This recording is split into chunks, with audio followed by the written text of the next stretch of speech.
Makoroma alikuja tukakaa chini tukazungumza, akasema kwamba bwana, hamna kule mimi nimeweza kuipata nafasi kwamba naweza kufanya na bonge ya superstar mmoja hapa ambaye ni Susumila. Mimi naitwa Jackson, majina yangu kamili ya kitaifa.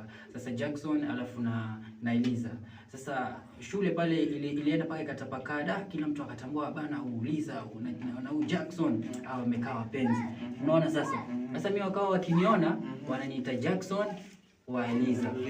Alafu Liza naye wakimwona wanasema ndio ule Liza wa nani? Wa Jackson. Hili jambo kusema kweli, tukisema ukweli lina ukweli na ni la kweli. So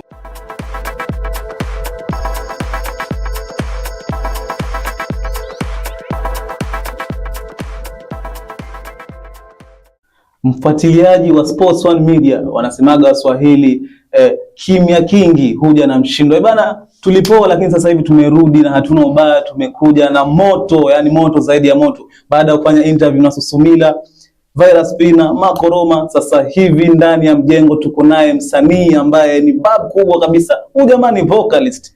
Ni vocalist, amefanya vibao kadhaa ambavyo mimi binafsi nimetokea kuvielewa kinoma noma. In the building, ladies and gentlemen, I'm glad to host the one and only Jack Liza. Wanakuita Bin Laden. Is it Bin Laden Power ama inaendaje? Biladi Power. Yeah, Jack Liza KE.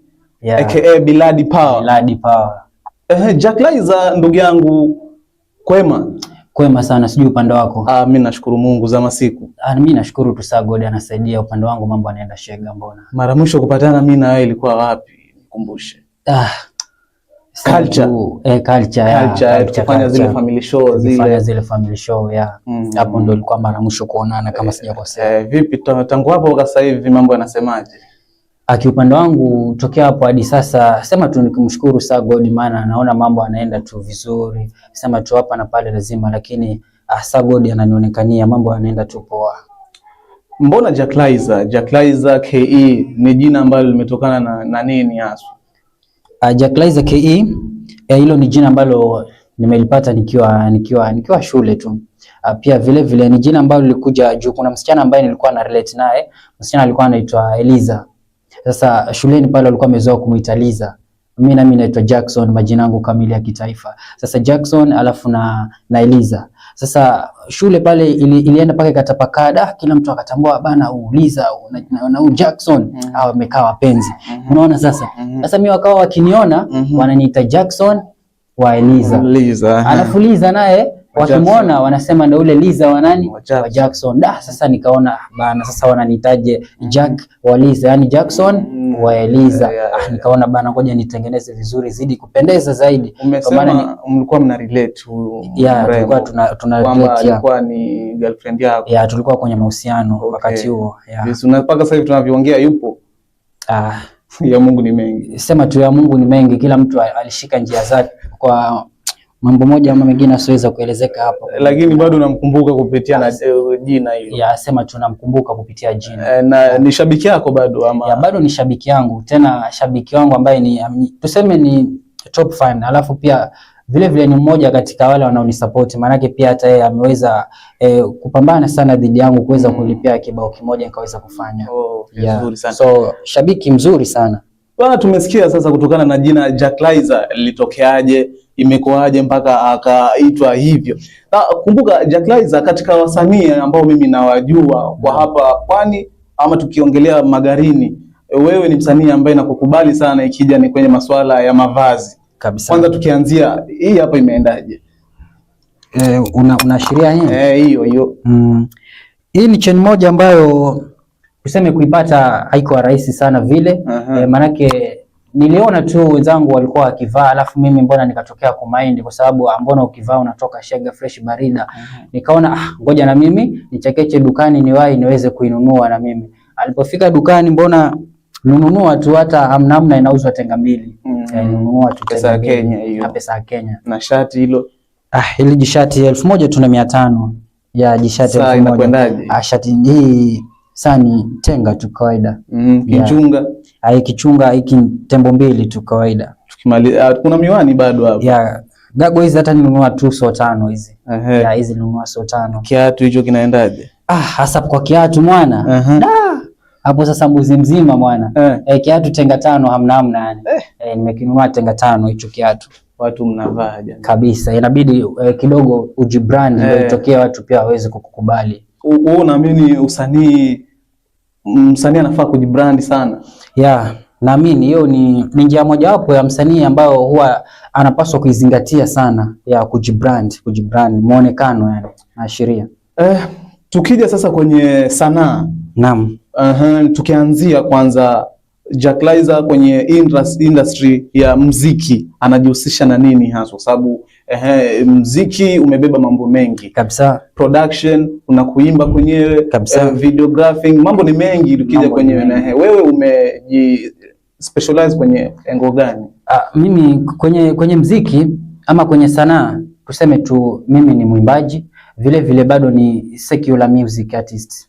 Yeah. Na tukiachana na hiyo pia kuna baadhi ya skits, nikifuatilia kazi zako nimepatana na baadhi ya skits ama comedy videos ambao umekuwa ukifanya. Tukisema pia Jack Lizer ni comedian, pia ni kweli. Mimi pia ni comedian, pia najihusisha kwenye masuala ya kutengeneza filamu. Yeah. So na mpaka sasa hivi bado unafanya? Yeah, bado niko. Unawezaje kubalance kufanya muziki na kufanya comedy kwa wakati mmoja?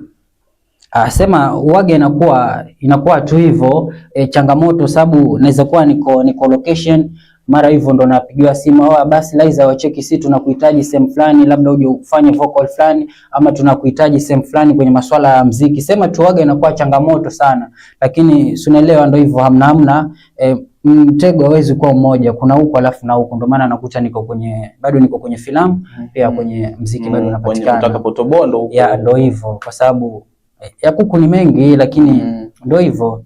Ya kuku ni mayai lakini ya Mungu ni mengi. Yeah, ni kweli. Safari ya muziki ilianzia wapi? Ni lini ulijikuta ukaona talanta unayo?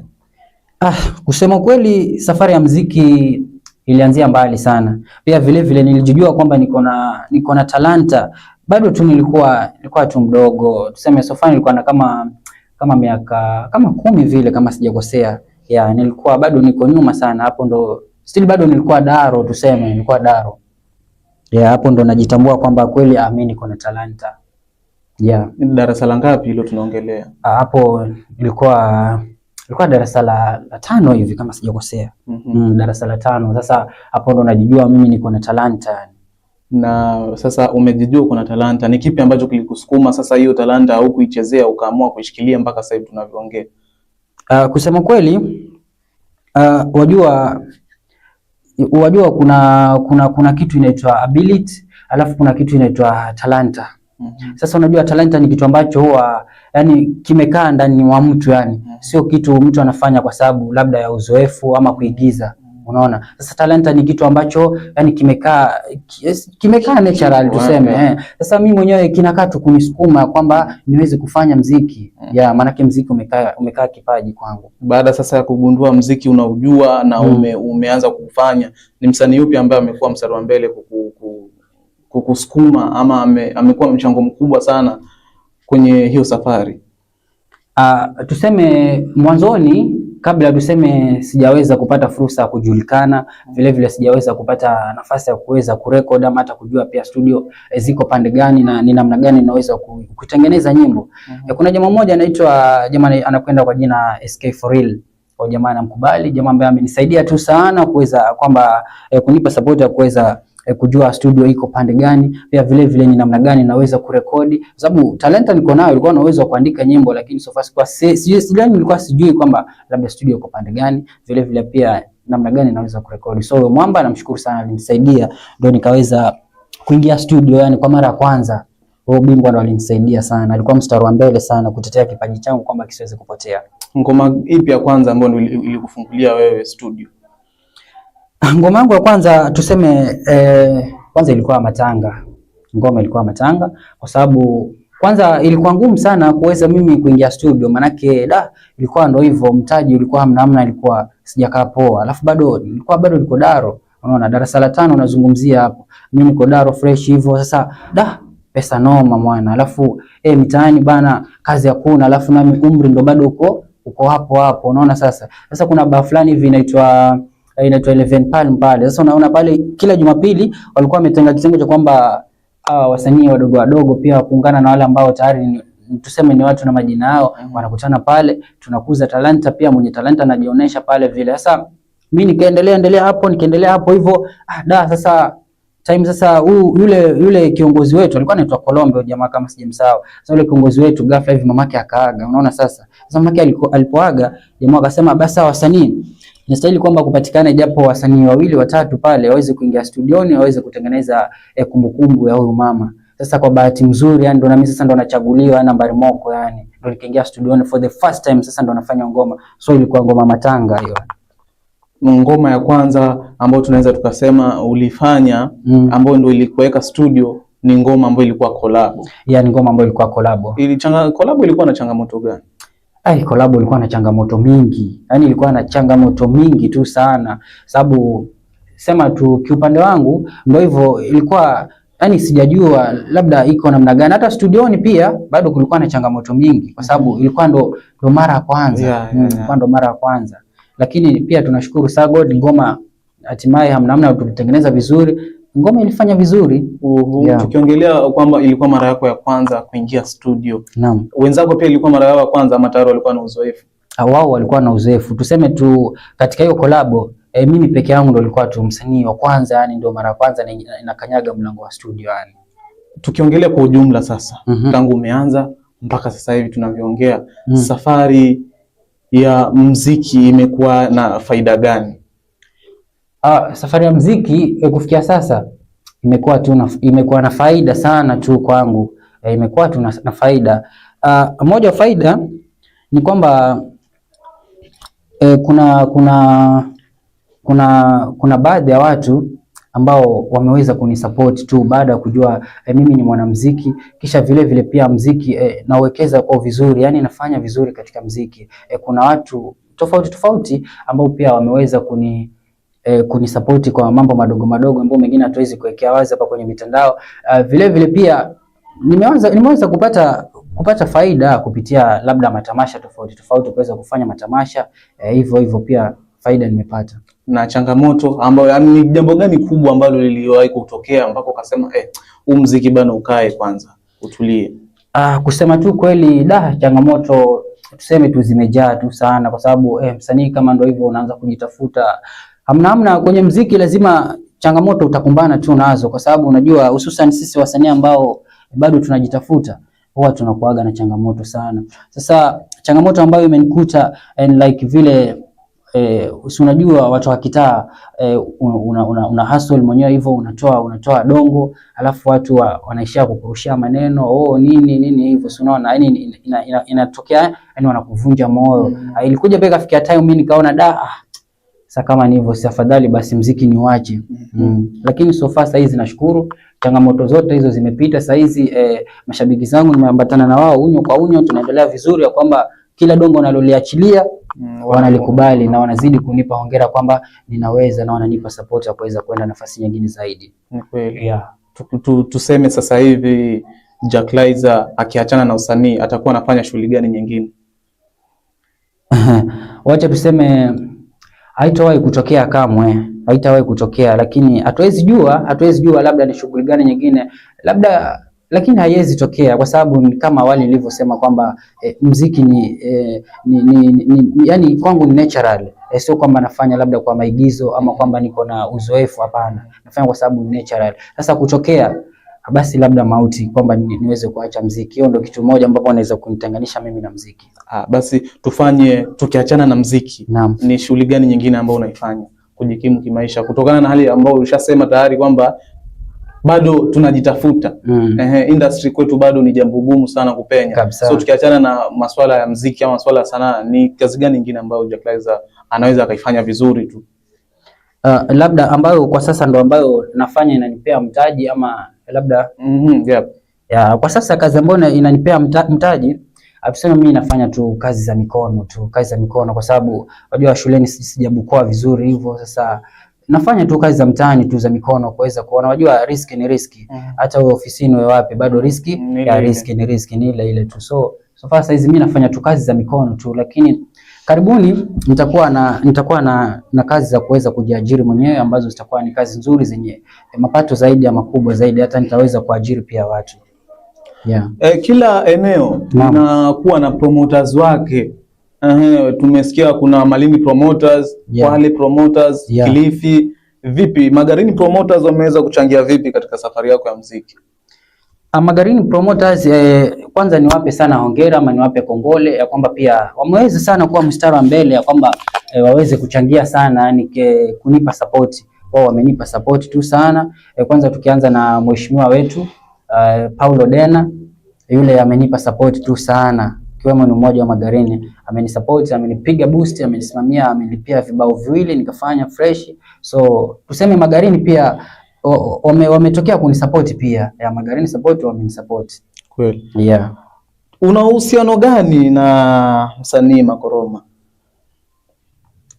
Makoroma, uhusiano mimi na Makoroma tuseme kwanza tuseme yule ni msanii mwenza, alafu pili pia tuseme yule ni rafiki tu wa kawaida. Ya rafiki wa kawaida. Tuseme ni mtu ambaye tunakaa mtaa mmoja tuseme. Yeah, so ni mtu wa mtaani, ni rafiki, alafu pia bado ni mwanamuziki mwenza yani. Yani msanii mwenza. Unasema leo niko area nimekuja kuwajenga. Ujinga acheni, hii ndio time ya kujijenga, unaweza toka far na usijue unapokwenda. Bana tusalie hapo kwanza. Bana mfuatiliaji wa Sports One Media, tuko naye Jack Liza KE ndani ya mjengo. Bana nikukumbushe tu kwamba hapa tulipo tuko G-Town Records. Studio hii ya muziki ambayo unaweza ukaja wewe kama msanii, uwe chipukizi, uwe umefanya vyema katika industry, unaweza ukaja hapa ufanyiwe muziki ambao uko na quality ya hali ya juu kabisa. Kumbuka audio inafanywa pia, video pia zinafanywa hapa kwa bei ya kuelewana. Hivyo usihangaike kama wewe ni msanii, fika G-Town, fanya booking mapema, alafu sessions zitakuwa zinafanyika. Producers wapo ambao wana tajriba hali ya juu. Yani ni wewe tu uamue uje ufanye muziki. Kumbuka pia Sports One Media inafanya matangazo. Kuna namba ambayo tunakuwekea hapo kwenye bio yetu. Tafute hapo tufanye mambo. Tunaongea tu alafu tunakufanyia matangazo kwa bei nyingine nzuri kabisa. Bana turudi sasa kwa msanii wetu Jack Liza. Yeah, Jack Liza. Bana tuache ama tuendelee, ni ngoma ambayo imefanya vizuri sana kwenye mitandao ya kijamii. Ni ngoma ambayo imefanya vizuri tu sana. Ngoma ambayo imeweza kwenda viral sana. Mimi mwenyewe nikisema hivyo najaribu kuambia kwamba tuache ama tuendelee, kwangu mimi ni ngoma yangu pendwa katika ngoma zako wewe. Hongera sana. Ile idea ni idea ya nani kati ya wewe na Makoroma? Ile idea tuseme tumeshirikiana kwa sababu idea imekuja time ya kwamba unajua tulikuja tukaachia ngoma moja collab ya kwanza mimi na msanii Makoroma. Ngoma ilikuwa inaenda kwa jina Naipenda hiyo. Sasa ngoma mwanangu ilipenya yani street kote yani, alafu ilivuka mpaka boda mwana. Ngoma iliwakilisha paka sehemu za nje huko taifa jirani Tanzania. Ngoma ilifanya vizuri. Unaona sasa baada ya kufanya ile ngoma tukaja sisi tukastop kidogo kwa sababu si unaelewa ndio hivyo, hamna mambo sio mazuri vile sana, alafu mtaani ndio hivyo kumekaa wewe. Unaona sasa. Sasa mashabiki wakawa ile wanalonga tu sana. Sasa mbona umeachilia ngoma nyingine ambayo ni tamu, yani ngoma nzuri, alafu hadi sasa umekaa umepotea Jack Liza na Makoroma, inakuwa namna gani? Unaona sasa. Sasa mashabiki wakakaa hivyo kusema bana inastahili basi Jack Liza na Makoroma mrejelee tena kwa section ya pili kwamba muweze kufanya tena dongo jingine. Sasa ikabidi tukakaa mimi na Makoroma tukasema basi mashabiki unajua ndio hivyo kama wanavyosema, na huwa wanahitaji vitu vitamu. Inabidi basi tuweze kuunda japo kitu tuweze kuwabwagia. Namna hivyo ndio tukashirikiana tukatengeneza hiyo idea, tuache ama tuendelee. Ndio tukafanya. So idea ni ya nyote wawili. Tumeshirikiana. Katika watu ambao wamesupport sana ujio wa hiyo ngoma ni huyu jamaa anajiita Samikuti. Huyu jamaa ni nani kwenu? Unaweza kusema ni manager ama ni vipi? Samikuti bado tuseme vile bado ni mtu tu wa mtaani, ni brother man, mtu wa mtaani hivyo. Sasa huyu jamaa kwenye hii ngoma yeye ndo amesupport tu sana, lakini ni mtu tu wa mtaani, tuseme ni brother man. Yeah. Okay. Baada sasa ya Kilifi Rising Stars heka nzima hiyo mpaka sasa imetokea Makoroma ameteuliwa kuwa mshindi wa pili katika yale mashindano. Mbali na ile zawadi ambayo alipewa pale na gavana ya Tuktuk, bado alipewa shavu. Alipewa nafasi ya kufanya ngoma msanii mmoja kati ya wale masuperstar ambao wanatambulika hapa Pwani, ikatokea akapata nafasi ya kufanya ngoma na msanii Susumila. Sasa alipopata ile nafasi ya kufanya na Susumila, akaonelea afanye remix ya Tuache Ama Tuendelee, lakini katika ile remix ambayo aliweza kuifanya tukapata verse yako pale iliuma nje, wakaweka verse nyingine wakafanya kazi. Hili jambo lilipokeaje? Kusema kweli hilo jambo sijalipokelea vibaya, kwa sababu Makoroma alikuja tukakaa chini tukazungumza, akasema kwamba bwana, hamna kule mimi nimeweza kuipata nafasi kwamba niweze kufanya na bonge ya superstar mmoja hapa ambaye ni Susumila. Sasa Susumila yeye ndo nafaa kufanya naye ngoma. Sasa akasema unajua Jacklizer, Tuache Ama Tuendelee ni moja kati ya ngoma ambayo imeweza kufanya vizuri sana, ni ngoma ambayo yani pia imeweza kutrend vile inafaa. Sasa Jacklizer, mimi naomba kama kutakuwa na uwezekano hii ngoma bado turudishe tena on trending. Unaona? Sasa on trending, wajua ngoma za awali zilikuwa zina uwezo wa kuwa hata verse 3, verse 4, lakini akasema itakuwa so poa ngoma Susumila aweke verse, kuwe na verse yako, kuwe na verse yangu. Hizo verses zitakuwa 3. Sasa mtu anasikiliza inafikia hata mpaka anaboeka. Itakuwa so shega au acheki Jacklizer, kwa sababu hii nafasi imetokea kwamba mimi niweze kufanya na nani? Na Susumila. Basi turuhusiane kwamba tuelewane, mimi hii verse yako tuweze kuiweka kidogo nje, ili hiyo verse yako ichukue nafasi ya nani? Ya Susumila, kwamba ngoma ibaki pale balance, kwamba iwe na verse 2 alafu na chorus zake, ili iweze kurudi on trending tena. Baada ya ile ngoma sasa kufanywa mpaka kupostiwa, nikawa napitia baadhi ya comments za mashabiki waliopokea ile ngoma nikapata, lakini hawajapendezewa na kile kitendo. Binafsi wewe, kuna mashabiki ambao waliweza kukufuata kukuuliza mbona imekuwa hivi? Wako tena wengi sana.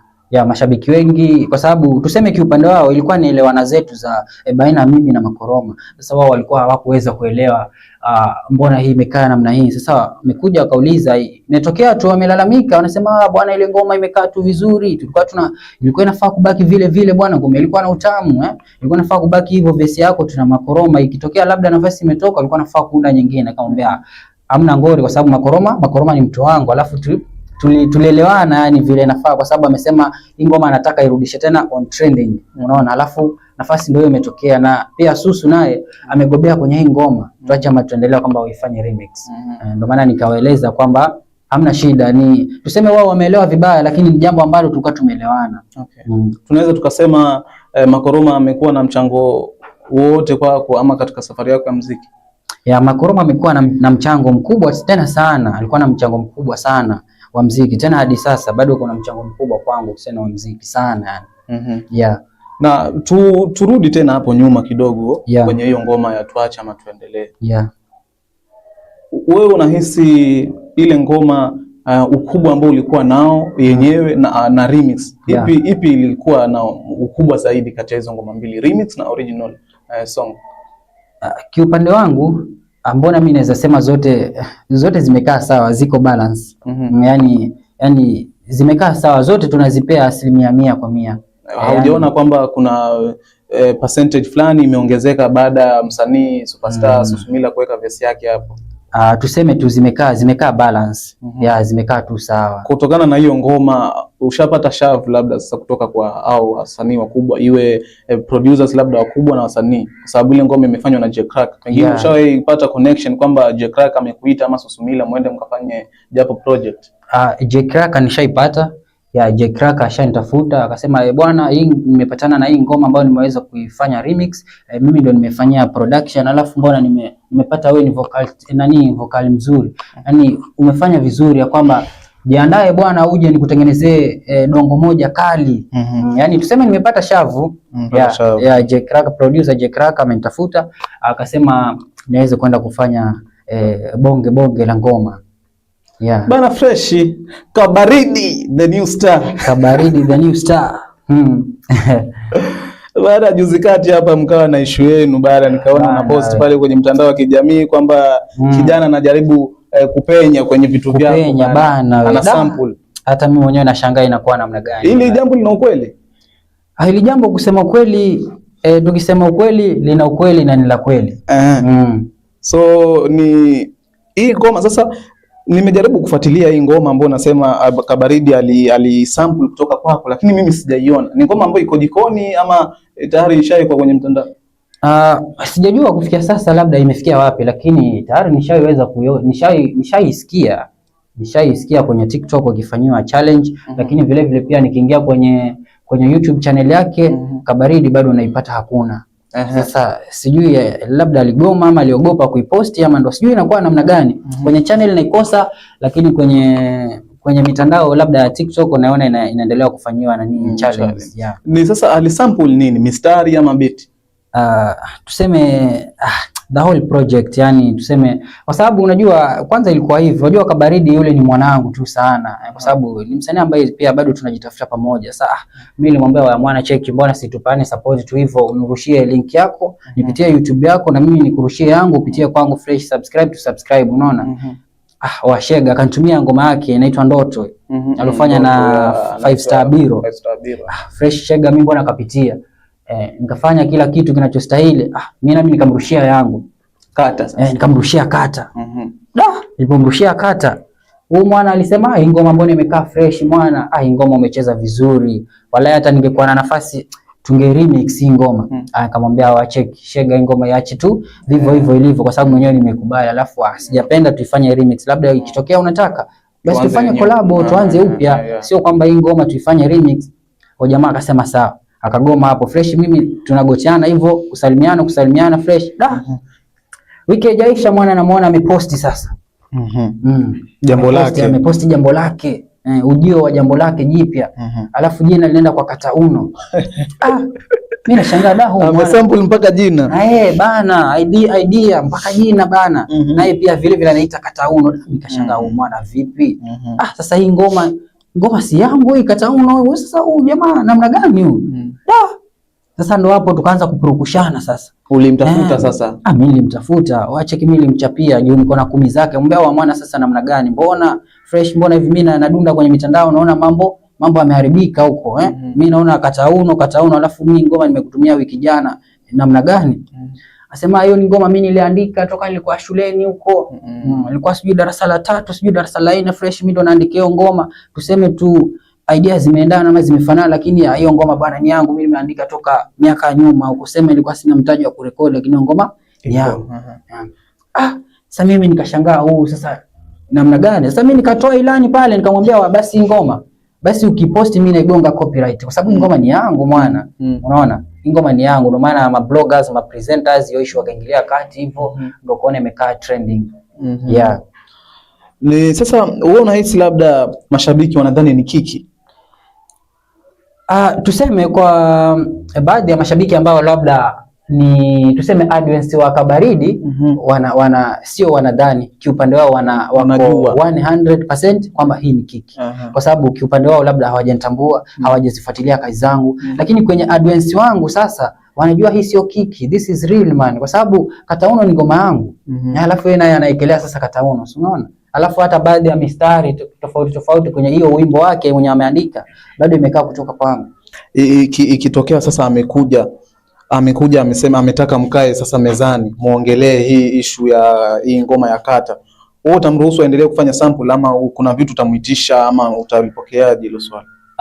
Hapo lazima kwa sababu unajua sheria hakuna vile unaweza kusample ngoma ya mtu bila maelewano. Lazima kuna makubaliano fulani. Sasa akikubali tuelewane, mbona tu fresh, hamna shida tuelewane, lakini sasa hiyo sample juu hivyo unaona mara mambo yanaendelea mtandaoni, ngoma yako imekuwa sample hiyo, sasa ndo sio poa. Lakini akija tuikaa mezani, mbona Shega tunaweza kuelewana, kwa sababu mimi sina baya naye, yule mdogo wangu mimi sina baya naye, alafu mbona sote bado tunajitafuta. Sasa hamna ngori, akija mezani Shega tutaelewana, akiendekeza kusimple basi mbona hivyo lakini sasa atakuwa afanyi poa. Atakuwa kiupande wake atasema anapanda, lakini atakuwa anajishusha, kwa sababu upande wa makwetu huko audience wangu atajua sasa huyu jamaa amekaa mshamba na unaona sana copy, badala alete ubunifu mpya yeye anaigiza, itakuwa sio poa. Sasa akija mezani Shega, akija mezani fresh, mbona mimi namtazamia tu sana aje mezani tuelewane tu poa. Kama hiyo ngoma iko pending tuelewane, tujue tutafanya nini, kama ni kuipost haipost, lakini kwanza tuelewane, tuweke makubaliano. Kweli. Muziki wa kiki, wewe kama Jacklyzer, kama msanii, wewe unaongelea vipi kiki? Kiki ina mchango gani kwa msanii? Kiki pia huwa ni nzuri kwa msanii.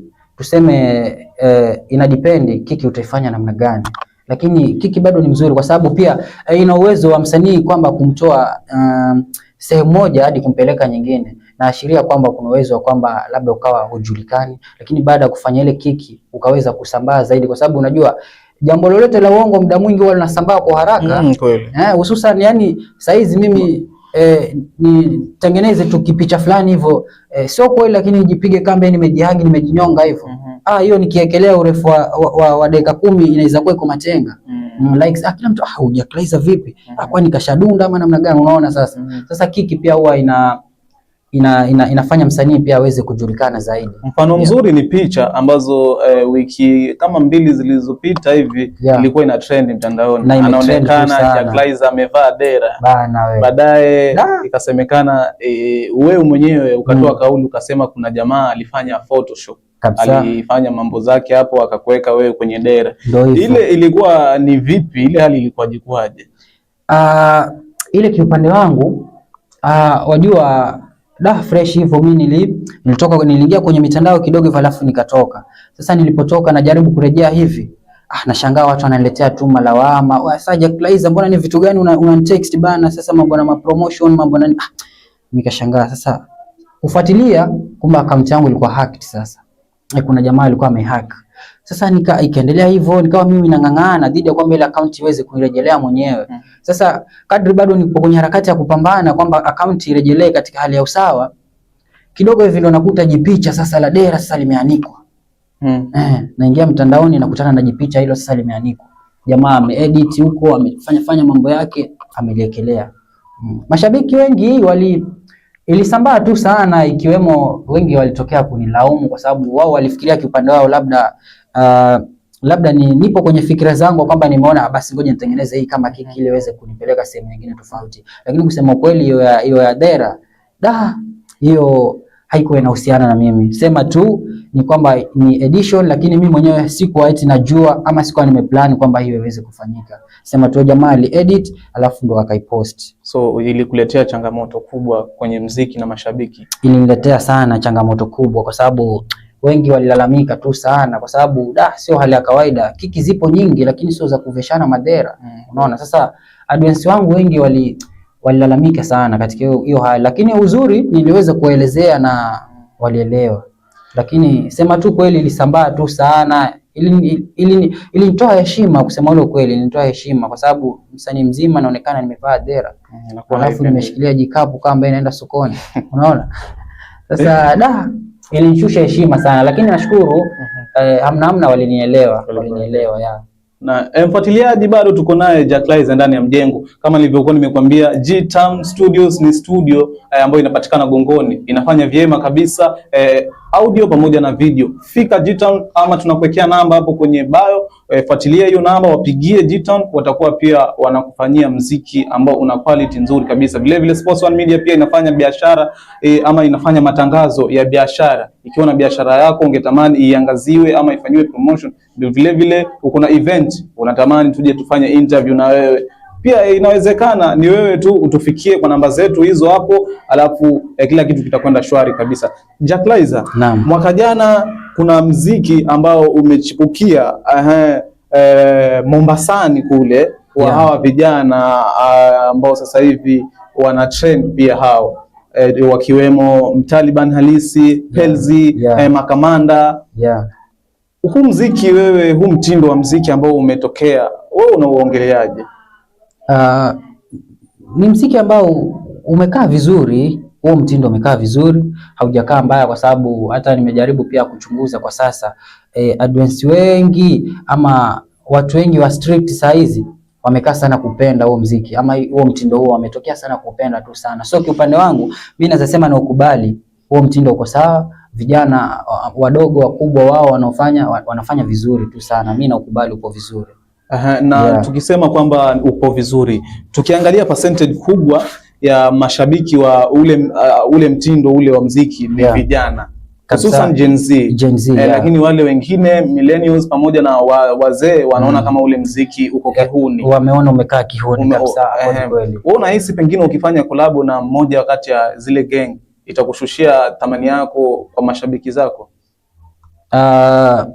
Ingawaje yani kiufupi tuseme nikiweza kufanya collab labda na watu kama wao ambao wanafanya huo mziki ambao tuseme vijana wa Gen Z wametokea kukubali kusema ni mziki mzuri, pia vile vile watu na heshima zao kama wazazi wazee hivyo hivyo wanasema ni mziki wa kihuni.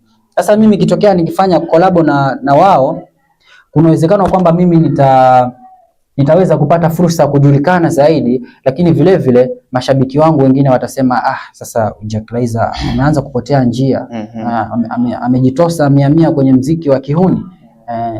Kiupande wangu utanipandisha huko, alafu kiupande wa nyumbani utanishusha, watahisi nimeanza kuingia kwenye upande wa kihuni. Binafsi kuna collab yote ambayo tunaitarajia kutokana na hao vijana ama hao makundi ya huo mziki? Kwa sasa lakini labda siku za mbeleni, kwa sababu ya Mungu hatuwezi jua. Kuna uwezekano ikatokea, kwa sababu mimi sina beef na wao, ni watu ambao pia nimetokea kwa kubali tuseme mziki wao unafanya vizuri. So kuna uwezekano ikatokea, lakini kwa sasa hakuna hiyo plan hiyo kwamba labda tumeweza kuongeleshana na wao kwamba tuweze kufanya collab, lakini ikitokea mbona shega tunaweza kufanya. Wewe kama Jack Laizer, ungekuwa na uwezo ungefanya kipi ili kuboresha mziki wa Kilifi? Mimi kama Jack Laizer tuseme ningelikuwa na uwezo basi Kilifi yetu mbona kimziki ingelikuwa juu sana, lakini sasa ndo hivyo majaliwa bana. Lakini ingelikuwa na uwezo labda, wajua Kilifi iko na vipaji vingi, lakini sasa wengi wanapotea kwa sababu labda ya kukosa support, ya kukosa yani mwelekeo. Unajua hapa Kilifi wengi sana, hata utakuta unapokuwa unaimba wengi wanasema muziki wa Kilifi umekaa muimbe tu kuharibu pesa ama kujifurahisha mwenyewe, lakini hauna mauzo. Unaona, lakini ingelikuwa na uwezo ningesimamia nikapambana dhidi ya kwamba nikaona muziki wetu wa Kilifi nasi unaleta mauzo ama unaleta kipato. Pia wasanii wadogo ambao pia ndio wao wanajitafuta, ningeweza kuwapa support kwamba nao waweze kutimiza ndoto zao, lakini sasa uwezo ndio hakuna. Juzi kati nikifuatilia katika mitandao nimeweza kuona ilikuwa siku ya Jumapili, ulikuwa na show ya kukaribisha Madaraka. Sasa nikawa najiuliza wewe kama Jack Laizer, ili ufanye show ni kipi kinahitajika? Nafaa kuweka mezani kiwango gani, ama nafaa kufanya nini ndipo wewe uweze kuja kwenye shughuli yangu ufanye show? Kwanza hapo kwenye show, unajua hapo kwenye show sasa hiyo ni biashara. Kwenye show ni biashara. Sasa hapo muda mwingi huwa inakaa tu kwenye maelewano tuseme. Inakaa kwenye maelewano. Hizo ni vitu tu tunaelewana. Tunaelewana tu. So hauna kiwango maalum ambacho unasema wewe unaweza ukafanya? Kiwango kipo, lakini kwa sasa wacha tukiekelee tu chini ya maji, lakini huwa ni kuelewana tu, lakini kiwango maalum kipo, lakini hatuwezi ukizungumzia hapa kwenye mitandao. Lakini kiwango kipo. Ni kweli.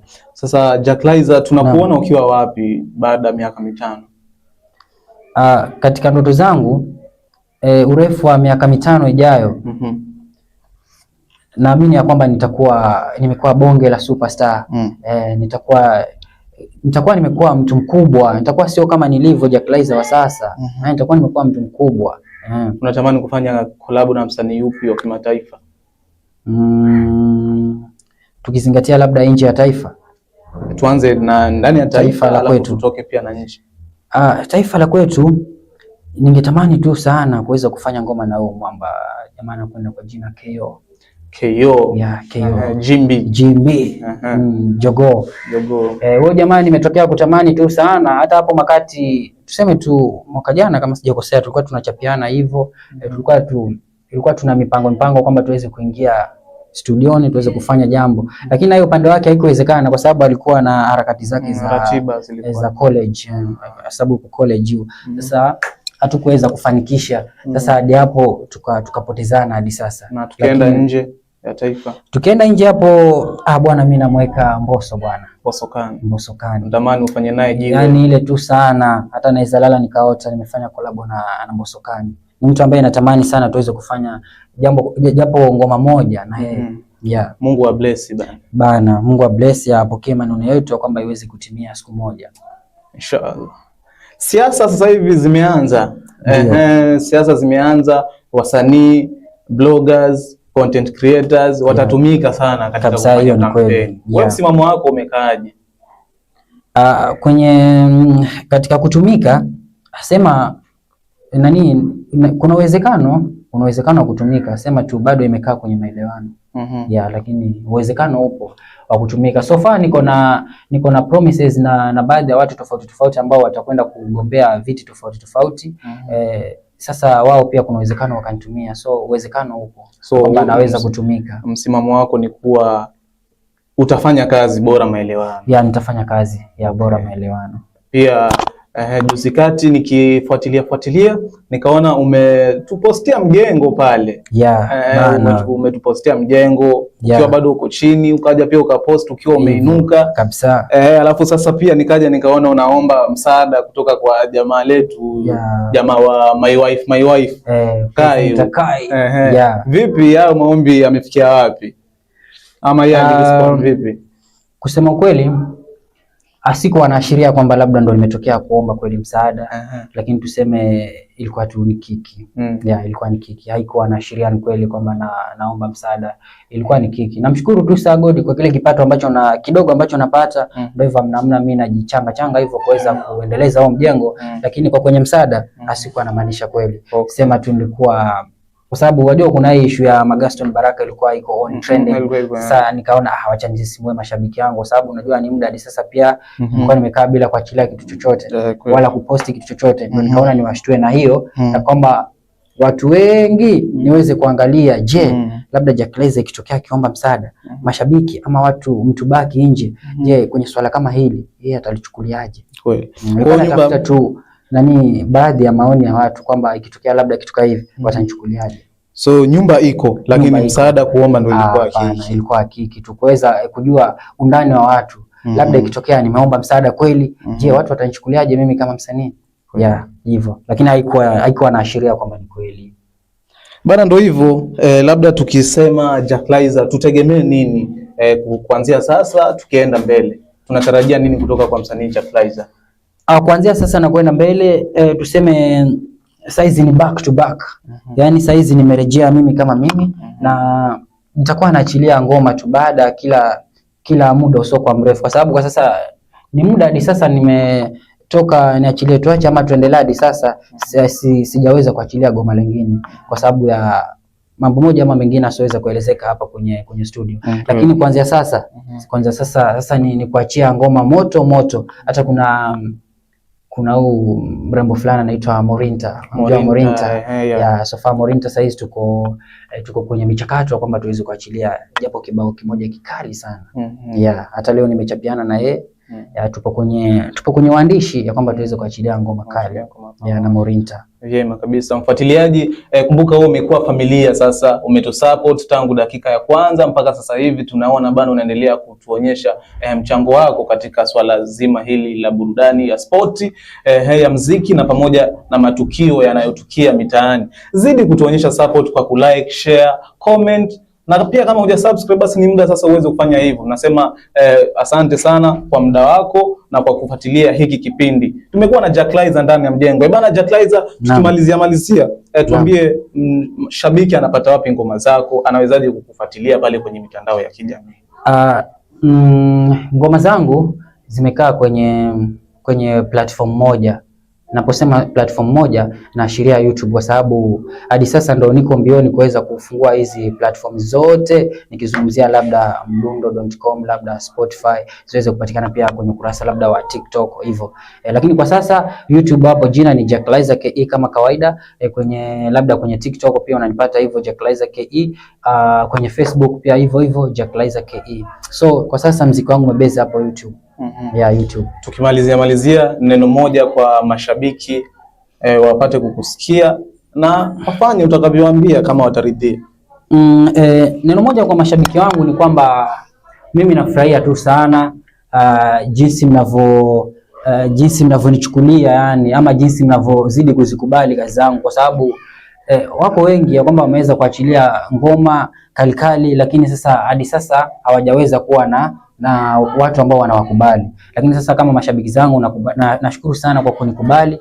Vivyo hivyo naomba muendelee kunifuatilia tu sana, mfuatilie kazi zangu. Alafu very soon sasa kutakuwa kuna waka moto. Yaani ngoma kali na mrembo anaitwa Morinta. Hiyo ngoma itatisha tu sana. Ngoma itakuwa kali. Na waahidi ya kwamba hiyo ngoma nikidondosha nitawekea link kwenye mtandao wangu wa kijamii wa Facebook.